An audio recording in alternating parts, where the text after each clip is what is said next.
uhambo oluyingcwele. Uhambo ke liqala khona lapha. Ngiyazi niyathandaza vele abadala abajwayele ukuthandaza kusuka la kuze kube kuyofika eKevele. Uhambo ke luyinto endala eBhayibhelini. Abrahama wabizwa uNkulunkulu baphume ekhaya lakhe ayezweni ayengalazi. Nanje banihamba nje anazi ukuthi kuzokwenzekana eKevele. Abanye bazobuya bejabulile, abanye mhlambe bazobuya bejabhile ngesizathu ezithile. Sihamba noNkulunkulu.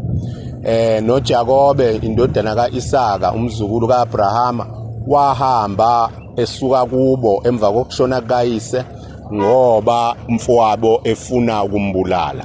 Kungekho mnandi ekhaya. Abanye nisuke emakhaya manje akukho mnandi. Niyobeka le ndaba yenu uNkulunkulu ukuthi lo ngabumnandi obukhona emakhaya enu kube ngcono. Sengathi uNkulunkulu angakusiza lokho. Siyezwa nangomprofeti uEliya ebaleka entabeni kaNkulunkulu emva kokuba ehlaselwa indlovukazi uJezebeli. Abanye benu nezitha eziningi ezibonakalayo nezingabonakaliyo, ezinye ninazo anenzanga lutho anasinenzeni, ezinye mhlambe nansi khuluma amaqiniso athila ngehlanga kahle kuzona. Kodwa noJesu nabazali bakhe babelithatha uhambo lwingcwele.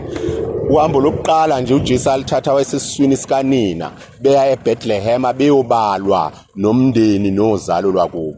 Kumele masilapha eKevela ke sithandazele uzalo lwethu, sithandazele ukuhlanganiswa nalo lo lesingezwani nalo, sithandazele ukuqina kwamaqhama okuzwana nalolo esizwana nalo. Sithandazele futhi laba abangasekho ngoba singabantu abansundu akumele sikubalekele lokho. Umsamo siyawuthanda kodwa ukuye emsamo onabantu abangahlambulukile akusoze wasisiza. Ingakho ke kumele njalo sibahlambulule. Noma umzonda nenanixabene nowafana isikweletu sakho, thambisa inhliziyo manje ngoba usemsamo oya kuwona uyocela, ngoba uma uye emsamo uyocela uthola okusemsamo. Uma bengahlambulukile uthola izinto ezingahlambulukile, kodwa mebehlambulukile uthola izinto ezihlambulukile.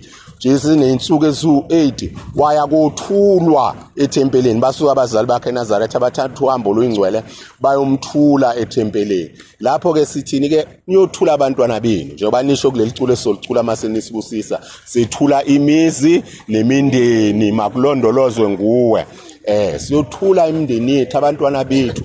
Kade ngibuka nje abantwana begraduate abasagraduate kuhle, kodwa kunobuhlungu ngale lokhu after taste ngesingisi kokuthi bazohlala emakhaya, imisebenzi ayikho. Sikhulekele leyo after taste nje. uNkulunkulu akulungise lento, akungene kubaholi bezwe lakithi, akungene kuma investors ayezezweni lakithi azo invest. Kodwa nabo abantwana bethu akubaphe umqondo wokuvuleleka. Umuntu angathi ngoba ngifunda into ethile usebheke yona yodwa. Umsebenzi uyabizana. Thatha lo ngasile ongawufundelanga uzowubiza lo sile ofundela, ngoba uJesu utheni mawuthembeke kokuncane uzothembeka futhi nakokukhulu.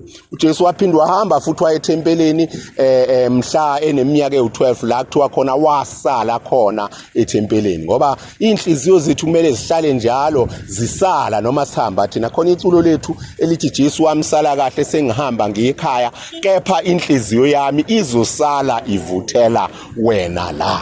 Inhliziyo zethu sihlale njalo zinoNkulunkulu. Uhambo lokugcina ke uJesu alihamba olokuyonqanyulezwa, nathi sivume ukuba sonqanyulezwe. Ingakho siyakamame umduduzi wabalusizi ukuba siduduze, ngoba usizi asoze salibalekela, lohlala luyingxenye yempilo yethu. Kodwa asithandaze ukuthi usizi lwethu lube nomphumelo omuhle, obambelelo sizini kwaze kwaba sesiphethweni uthola umvuzo omuhle, njengoba noJesu abekezela usizini lwakhe kwaze kwaba sesiphambanweni nasekufeni wagcina evusiwe wanyuselwa ezulwini. Sengathi uNkulunkulu anganibusisa ke bazali bami kulolu hambo enilithathayo namhlanje.